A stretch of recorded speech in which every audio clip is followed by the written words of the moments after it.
As we were exiting the RV dealership, we stumbled upon our current rig. It was in the back. It had just been traded in. They hadn't even done an inspection of it at all. When we bought this RV, that we really wanted to be able to do was we wanted to be able to boondock. So we decided that we were going to do a full solar build in this RV. We cook coffee cakes in here, lasagnas, toast. You can do just about anything. 2 days later, we came and toured it, put our name on it, and here we are. My name is Adrian, and this is my wife Erica, and we are the Full-Time Glampers. Come take a tour. Welcome to the kitchen. This is the area where I find myself spending a lot of time. Here we have our residential sink, which is amazing. I have never liked the sinks that have a divider down the middle because I never find that there's room to wash pots and pans. You're just constantly hitting the divider. So I just love how open this is. My sister gifted me this extra baby bottle holder, and we do not have any children, but it makes a perfect drying rack for cups. Love how much counter space we have here. We also added in, not sure you can see it, but there's a extra countertop that we added here that you can fold up when we need it. On this side of the island, we have 6 drawers. We have a drawer for all of our utensils, a drawer for our items that I use for baking. We have our pantry here. This is where we keep all of our dishes. Down here we have all of our spices along with now our baking goods. We have this air fryer oven, and this is one of my favorite things ever. We actually don't use our stock propane oven. The reason we don't use it is because we have our propane shut off. We added solar, no need for propane. We use an electric skillet. So what I'll do is I'll pull this down and I'll cook right here. And now we will touch on one of the best upgrades that we made in our camper, which is our residential refrigerator. I'll let Adrian tell you a little bit more about that. The biggest reason we installed this fridge was because the dual fuel fridge that we had in here before was, when it was on AC power, it would take 300 watts, which was just not great. We were losing food constantly. We were throwing things away. We were wasting so much money on groceries because of that. So when we installed this one only pulls between 80 and 100 watts when it's running. And we also have the benefit of no longer needing propane. This is our living room and desk area, office area slide out. So this used to be all couch. Like, there's a middle section to this couch that was here. So we actually took the centerpiece out, pushed the couches together, and then I reattached them to the floor. And then that gave us enough room right here to install a desk into the slide. And this is my office space that I work at. So as far as the cost of our fifth wheel and truck, we bought our fifth wheel at the peak of COVID because we were so brilliant. We had just come away from selling our home, also at the peak of COVID prices. So we got good money for our house, and then we took what we made off that and we went and bought this RV. The sticker price was about $72,000, I think, at that time. This is a 2019, so it's a pre-COVID build. So we bought that, and then the solar system that we added on top was probably about $12,000 in equipment and then another like $8,000 or so in labor to get everything installed. Although I did do the panels myself on the roof. And then the truck that we have is a 2020 one-ton mega cab Cummins, and that was also about $72,000. And then we did some things to make it better for towing, like added a slider hitch so that we didn't hit the front cap of our RV onto the cab of the truck.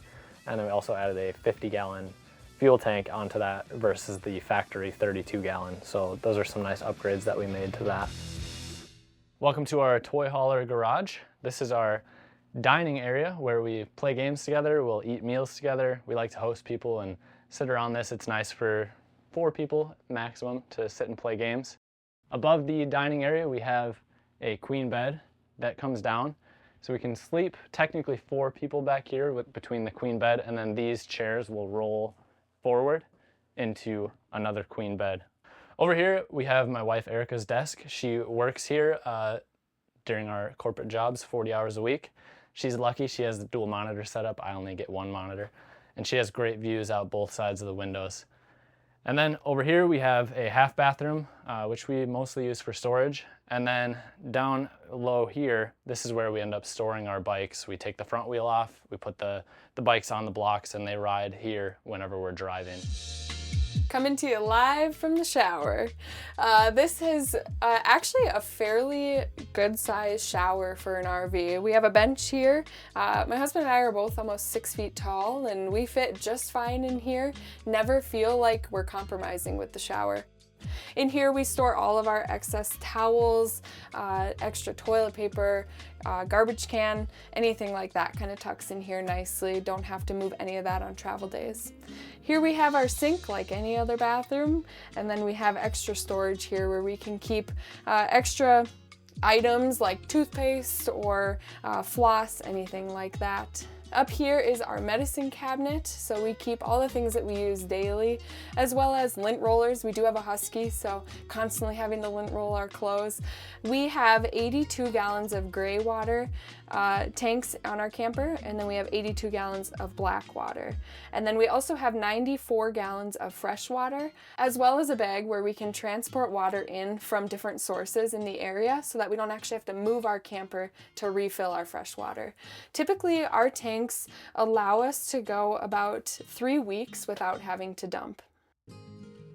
When we got married, we started tenting right off the bat and we really enjoyed it, so we actually ended up buying a pop-up camper and we used that for a few months. And then after the pop-up camper, we looked at buying and building out a bus. So we actually built out all these blueprints, and we ended up not going with that because at that time we still worked in person. And in Minnesota, I don't know if you've ever experienced their winter, but living in an RV, a camper, a bus, whatever, when it's -40 outside wind chill, you would not survive. So that did not pan out how we thought it would. We ended up just staying in our home. Yeah, one day I was scrolling on social media, as we all do, and I stumbled upon someone's Instagram, and they were giving a tour of their camper, and I was like, that is so cool. We walked around, looked at all the used and new RVs, and as we were exiting the RV dealership, we stumbled upon our current rig. It was in the back. It had just been traded in. They hadn't even done an inspection of it at all. We asked them to pull it out, and 2 days later we came and toured it, put our name on it, and here we are. The last room in the camper. Welcome to our bedroom. Here we have a residential queen-size bed. They do make beds that are shorter for certain campers, but fortunately for this one, we could have just a residential version.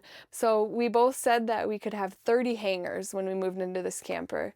I will tell you, I had to get rid of a lot of clothes, and I'll be honest, I still have some in storage at my in-laws' place. Underneath the bed here, we have storage. So we have 2 big bins under there where we store kind of the extra clothes that we might need if we get invited to a wedding or we need something, out of the ordinary. One additional thing that we did to improve airflow in the camper was we added these 3M door stoppers up into our vents. And so what we did is you remove the pan or the little cover thing, and then you peel off the little sticky backing and you stick it up there. And what happens is it allows the airflow to move around the door stopper versus just shooting through to the vent. And so it helps direct the air down into the room.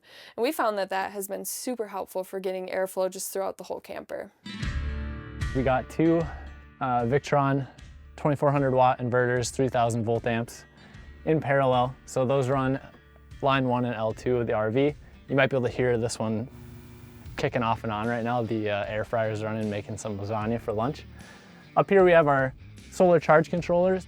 We have 2 strings of solar panels on the roof for a total of 4,100 watts. Then back here we have 4 lithium iron phosphate batteries. They're 3.1 kilowatt hours each, so we have 12,400 watt hours of battery storage capacity. So nicely equipped, and we love the flexibility to be able to camp anywhere with this system. To afford all this on the road, my wife and I we both have the same role. We're both healthcare IT consultants, so we do different healthcare initiatives, whether that's helping work on health statements, EOBs, doing marketing for an insurance company. That's kind of what keeps this lifestyle afloat for us, and that's what you find us doing during our 9 to 5 throughout the week.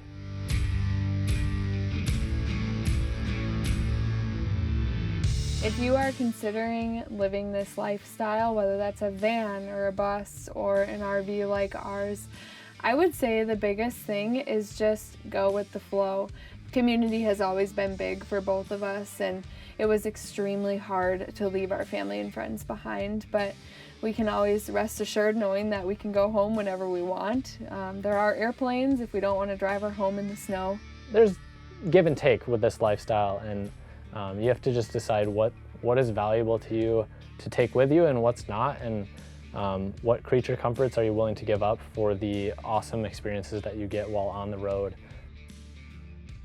Thanks so much for watching. If you'd like to follow us, join us at Full-Time Glampers on Instagram. We'll see you on the road.